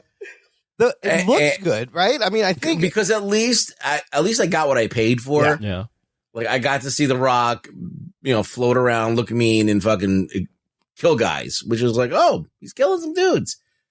So that was fun, and then the cameo at the end with Cavill, that was nice. But then I'm like, well, wouldn't you have showed up earlier, like when all the shit was going on, and saved all of him from killing all these people? Oh, Amanda Waller didn't tell him what was going on.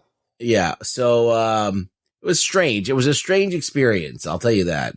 The post-credit scene put a little smile on my face. It was exactly what was leaked and described. You had to know, first off, before you get in that post-credit scene, you had to know that by them leaking that post-credit scene and just in literally The Rock telling people in his press tour that there's this post-credit scene, that reminded me of other movies or I can't think of them off the top of my head, but there's been superhero movies in the past that have either promoted a trailer or a post-credit scene in their marketing campaign, and all that tells you is we're not confident. The movie is not good. Yeah. Even the trailers, if you watch the trailers, you don't know what this movie is about, and I think because they didn't know what this fucking movie is about. Because the fucking red demon Sabak, and it doesn't make any sense why the guy had to die to come back to life. Like, and then how do you kill him then? Yeah, it doesn't. I don't know. It's so convoluted and unnecessary. Is he the devil? What's going on there? He looked like the devil. I did enjoy when he ripped him in half right down the middle, like it was a goddamn cartoon. That was great. And look, I'm not expecting high art, right? I know what I was getting into. You want to see Rock murder people? He does it. It was somewhat fun, but you got to give me a little bit more substance. You can't be so entirely insulting. Forgettable though. Like, it is very forgettable. Is anyone going to go back and watch that movie again?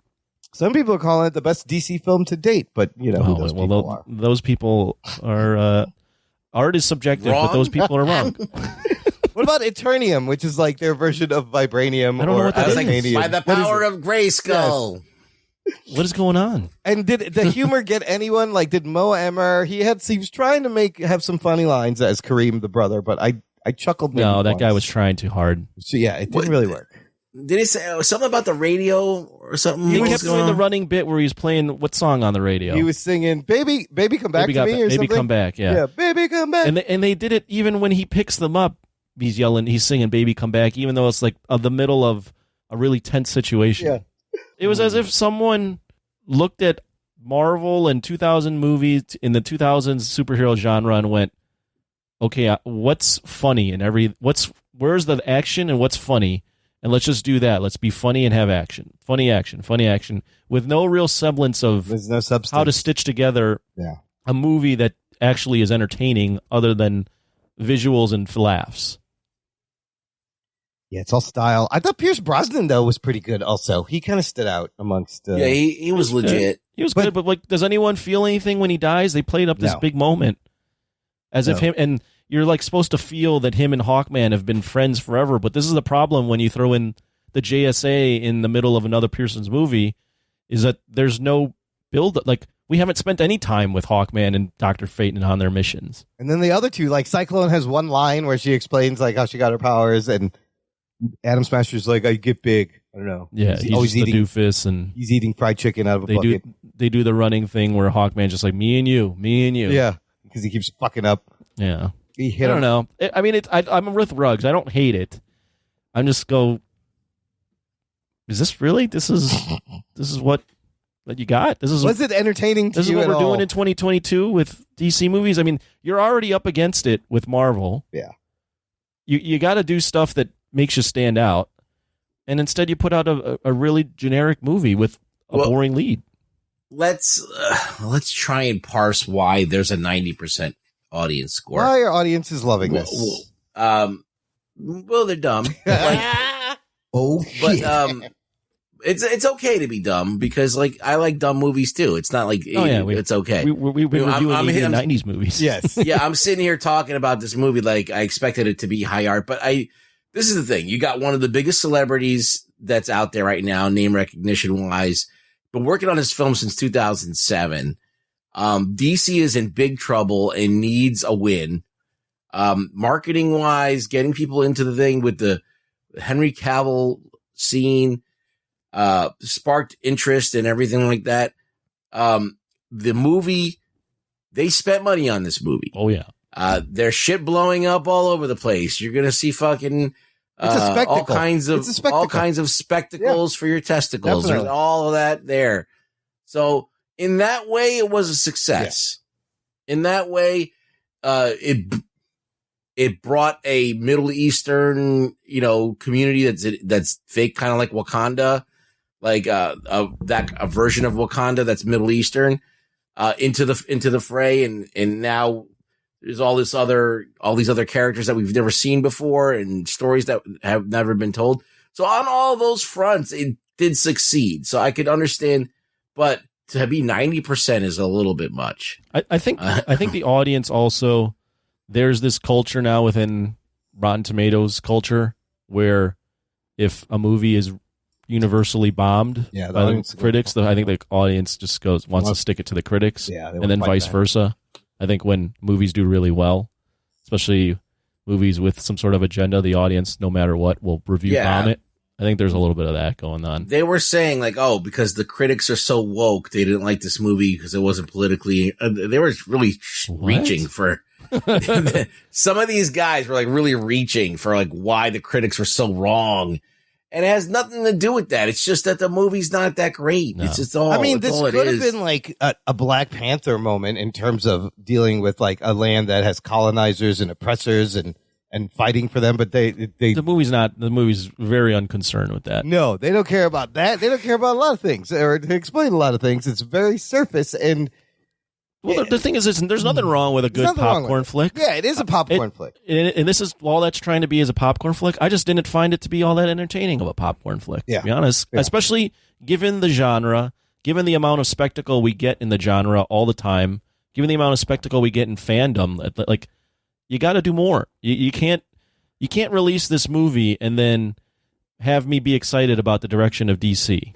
You think The Rock is happy, or does he deserve a better movie, or is this good enough for him right now? I think he's happy. This is his biggest opening, right? Yeah, it's his biggest opening as a solo, and audience seems to like it. I don't know if he necessarily gives a shit what the critics thinks if the audience is giving it that. So he's probably happy. Yeah, he already posted like the Rotten Tomato score, and he's like, "We do this for the audiences as long as they're happy." And I think they're already in the midst of fast tracking a Black Adam 2. Yeah. Oh yeah.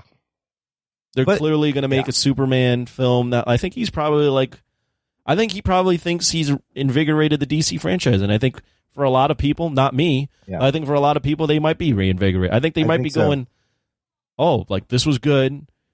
Henry Cavill's back. They're doing a Man of Steel 2.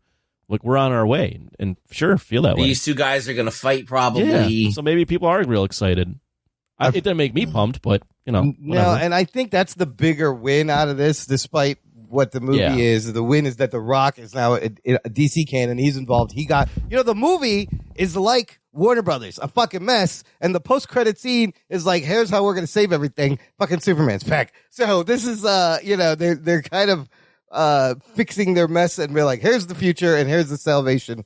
But, it's like bringing back Henry Cavill, that's a win. So if The Rock in this movie brought him back and they're going to do a Man of Steel 2, that's a win.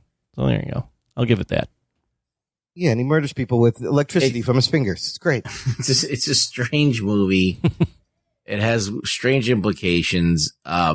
It's could have been done so much better. I feel like an easy way to do it would have been, instead of all these other ancillary characters, I know it's like quote unquote whitewashing it because we're taking away all the Middle Eastern characters, but you just have the JSA and maybe a Middle Eastern character in the JSA, or someone who's trying to find something the JSA is looking for, Dr. Fate, looking for some kind of mystical shit. And then, Black Adam wakes up, and then it's tight. I was going to even say like Hawk Girl falls in love with him or something, or Hawkman is like kind of like, whatever. Like they could have done something with that and kept it really, really tight and not have all these ancillary characters that don't really matter and kept it like almost like a Guardians of the Galaxy where they keep everything tight. Yeah. You know? It got a little sloppy. Well, what's weird too is if you're into the DC universe, I don't know that it really makes sense that the JSA and Waller would be working together. Right. Like you've established that Waller is a shady character that is, her army's been the Suicide Squad, and she runs keeps tracks the Black tabs Ops on everyone. team, not like the good guys. So then why would she be involved with the JSA? It just, there's a lot more questions that come up. I don't know. That didn't make much sense to me. They have connected it though to Justice League and now Shazam and Suicide Squad, so it does put out its little connectors to the rest of the movies. But yeah, no. And also Adriana Shirasahi's character in the comics is ISIS. Adriana Tomaz. Not the terrorist group. That's a tough name. But the superhero ISIS. Spicy. It was fun to see some new characters from the DC universe. Whatever. Yeah, I mean, it was cool. Some of the characters, the visualization of the characters wasn't bad. Dr. Fate was cool. Hawkman was cool. The big guy, Adam Smasher, was kind of funny at times. And it does take place all in one location. I don't know if that's good or bad. I felt like we were there a lot, and he destroyed a large part of it, but it's still standing. Yeah. But it should have been about, I mean, there was just too many things to try to fucking tackle. All thrown in at this movie. I think if you're like 12, you're going to like this movie. Yeah. Like this movie is for 12-year-olds. That's what it is. And like, that's fine. It's fine. It was definitely nonstop action. I think you read it right. It might have been 5 fight scenes. Oh my God. It just kept going. It needed a little bit of a rhythm, a little bit of a slowdown. I mean, even though they do put him away and they're still fighting. I just think that the bad guy at the end was so bad. Completely forgettable. Big red demon Sabak. Just so like, All right. Well, look, let's just boilerplate. Let's rate this movie. Try to rank it amongst the new crop of DC films that started with Man of Steel. Maybe amongst the solo movies, because the DC solo movies tend to be some of their better stuff. Anthony, what number would you give it? Where would you put it? Oh. Yeah, it's a tough one. 4.5 out of 10. Oh, my God. Oh, shit. I didn't like it. And the more I thought about it, the more unforgettable I thought it was, and I went, I just don't like this. As far as where I rank it, I'm going to pull out my list. So of the DC extended universe, which includes Zack Snyder's Justice League, I have it ranked 8th out of 12. The movies I have behind it are Wonder Woman 84, Suicide Squad, BVS, and Justice League. Yeah. Okay, that seems about right. Yeah, sure. Rugs, where you put this thing? Okay, how many movies are in there? 1, 2, 3, 4, 5, 6, 7, 8, 12. 9, 10, 11, 12, 13, 12. All right, so I would put it probably in 6th place, 7th place. All right, right in the middle. Yeah, it's the middle of the pack. I mean, BVS is more of a tragedy because in a lot of ways, and I would say the Justice League is a bigger tragedy. Yeah. Let's see. Suicide Squad's a pretty big tragedy. Birds of Prey and Wonder Woman 84, pretty bad. Yeah. So it's right there. 7. Yeah. So I would put it right above those cause it's a big movie and it's got big movie things. Yeah. And if you're if you want that, it's there. And, yeah, I think it's okay for just a general good versus evil movie or good versus gray. Yeah. Or gray versus evil. I don't know how you even categorize it. I want to give it a 6. Okay. All right. Yeah. All right. I thought it was a 6 out of 10. The spectacle was kind of entertaining, but where does the Black Adam end up at the end? We don't really know. No, he stays on Kahndaq. Yeah. He smashes the throne and he's like, it doesn't need a ruler, it needs a protector.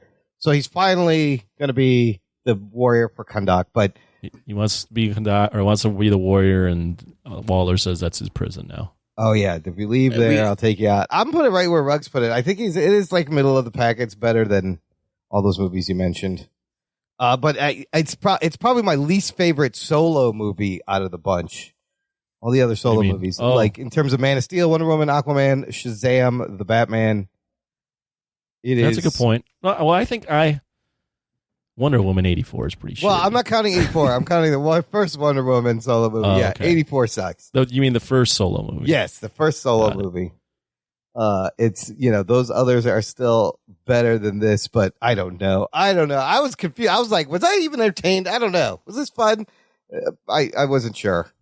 I wasn't mad, but I definitely walked out going, yeah, I don't think I'll ever watch that again. Yeah, slightly disappointing, but I'm surprised you guys both fell asleep. That's pretty awesome. And it wasn't. I did fall asleep. Yeah, I was fighting really, really bad to stay awake. And there was so much CGI, my eyes just glazed over at one point. I think I'm I don't even know what I'm watching anymore. What the fuck is going on? I thought about Morbius a lot while I was watching. Oh boy, this. I was like, is Morbius worse or is this worse? That is a really good question. That's a good debate. That's a good debate. I think this is a little bit better than Morbius because at least. I think you get what you pay for. Yes. Yeah. Morbius is just a letdown in every single way. Yeah, I would agree. I think I like this a little more than Morbius. Yeah. Also, you got you have The Rock playing Black Adam. You know what you're going to get. Yeah.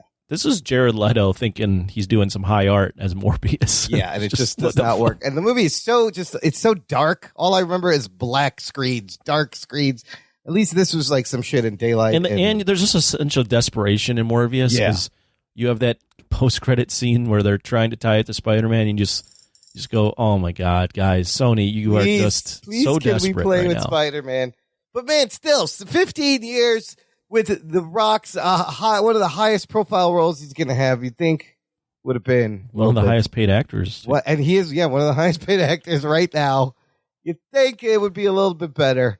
So... Well, but I think, we talked about it. Fans are happy. Yeah, fans are happy. It's making money. They're doing a sequel, and he's in. Now he's probably this is great. This is exactly what I wanted. I'm sure he's happy he can move on now that he got this fucking done. But we'll see if he's got his franchise. Yeah. That was the one thing everyone was criticizing for is other than Fast and Furious, he doesn't have his own thing. He's got his own thing now. He's gonna. What about people Jungle like Cruise or the Jumanjis? No, that's not his thing. No, well, yeah, those. But not his own action. It's thing, not. Right? Yeah. So now he's got his own action thing. So I think it's a win for The Rock, despite all the fucking how it came out. So okay, good. All right, let's hear what our listeners thought and some news from the nation. It's time for news from the nation. It's time for news from the nation.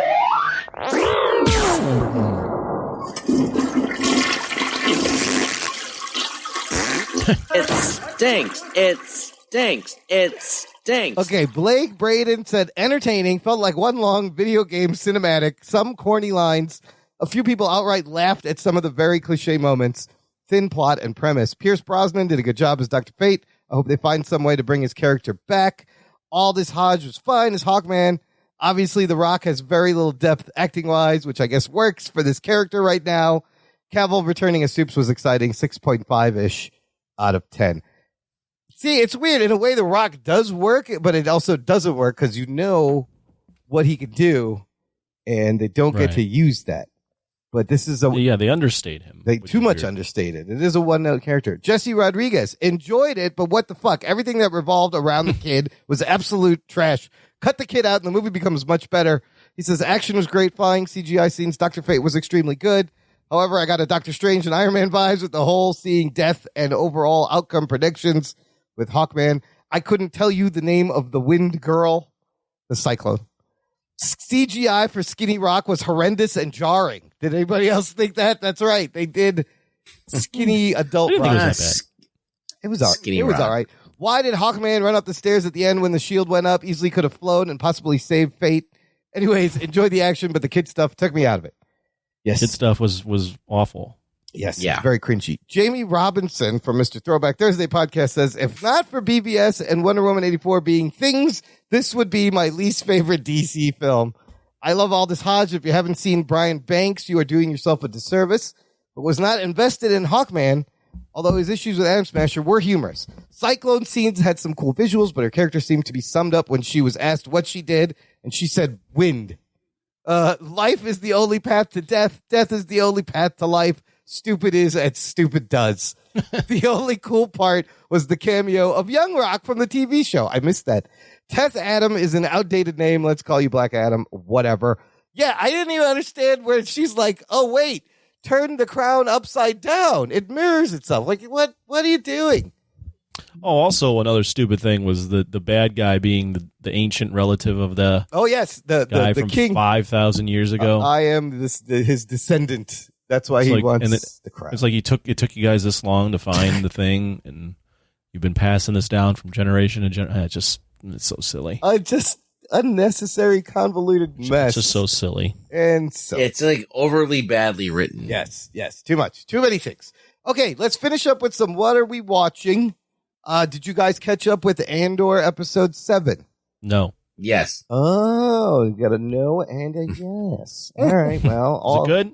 I will say it's it's kind of a slow burner episode. It's after the crazy awesome heist episode, but there's a lot of great emotional moments, a lot of good character dynamics. There's a big, I don't know if it's a time jump or something crazy in the end that's interesting. I rather enjoyed it, seeing more of the motivations of people post heist and how it's affecting everyone. Ruggs, what did you think? Were you bored or still was it into it? It was all right. It was okay. Okay. No, it wasn't terrible. Yeah. I like Mon Mothma's whole situation, but it was good. It wasn't as good as the other episodes, I don't think, but I think it was still decent. Yeah, well, it's the beginning of another 3-episode arc kind of thing, but no, when you watch it next week, we'll see. I thought there was a lot of interesting things. I mean, they wrapped up a lot of stuff, so which is good. Yeah. It's still going to keep going. There's 12 episodes, so we still got a while to go. In the meantime, I caught up on a couple of 90s action movies this week, fellas. Things that are readily available. The two movies were Point Break, which you can watch on Netflix, and I watched Desperado, which is available on Hulu. I am an FBI agent. My God. Great line reading by Keanu. FBI Listen, agent. Point Break, Catherine Bigelow directing, some beautiful shots, great bromance between Johnny Utah and Bodie. Swayze is in his prime. You learn how to surf.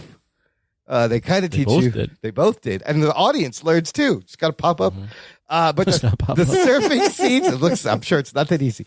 The surfing scenes were great. And it's a solid. I just remember Anthony Kiedis being. Yes, Anthony Kiedis is one of the fucking the surfer dudes. Thugs, thugs.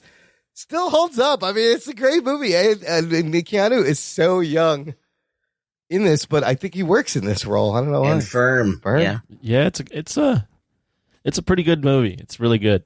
The Catherine Bigelow is really good as a director. Yeah. There's a good chase scene. Good chase scene. It shouldn't really work. It's about surfer dudes that are robbing banks. But for some reason it does, and yeah, it's almost as much a bromance movie as it is an action movie. Absolutely. That chase scene through the yards in wherever they are, through everybody's backyard, is fantastic. Yeah. And the ending is fun too. Needs more bald guys. It needs to be more like Fast and Furious. It needs Ken Leung somewhere surfing. No. Yeah, I liked Point Break a lot when I first saw it a couple months ago. Yeah, it's a good one. Have you watched it recently, Ruggs? No, I've been planning on it, and I just never did. But Maybe I can't wait will. to see it again. I will watch it soon. Yeah. It's on the list. And then Desperado. We just watched that though, didn't we? No. Point Break or Desperado? No. Desperado. No, we didn't watch Desperado. No, Desperado. We never. I watched it during mid-COVID when I was Roman Polanski, Anthony. I watched Desperado, but that was the first time I'd seen it in a while. Oh, we thought we talked about it. No, we didn't. No, we haven't. No, we did the. Didn't we do the line where Cheech Moran? Is that from that's Desperado? from Dusk Till Dawn. There we go. Yeah, we talked about Dusk Till Dawn. No, a little but bit. this one has great Quentin Tarantino lines. I love this. Is like probably Robert Rodriguez, one of his better movies. I love him channeling John Woo and Quentin Tarantino together, smushing them together. And then Tarantino's whole monologue where he's telling that joke where he's like, the guy looks at the glass, he's thinking about the glass, he's thinking about his dick, glass, dick, glass. So, and then when he's in the back and he's looking at the monitor at the shootout, and he's like, is that going on right now outside? Like, that's great. But fucking Antonio Banderas is a badass. Selma Hayek, super hot. The music is great. It has a great shootout scene. Danny Trejo. Oh, and then Danny Trejo is this guy who's just lurking around in corners. With knives. With the knife thrower. The ending, though, is a little anticlimactic. The bad guy Yeah, the dies. ending sucks. But that shootout beforehand is fucking phenomenal. Just jumping and shooting. Bucho. I'm looking for Bucho. So, no, very enjoyable movie. Great flamenco music throughout, too. I love the music in this. Yeah, it's a good one. Desperado's a good one. Anthony, you watch anything? No, I haven't had time. I gotta get back on the '90s train. Ruggs, you watch anything? Did I? I can't even remember what I watched. I started watching Edge Runners, and I thought that was pretty cool. We talked about that last week. Let's watch more. Yeah, and I'm not done with that. I want to watch The Peripheral, but I never got around to that either. I hear it's like what's that show? Westworld Light, a little bit. Oh, is it?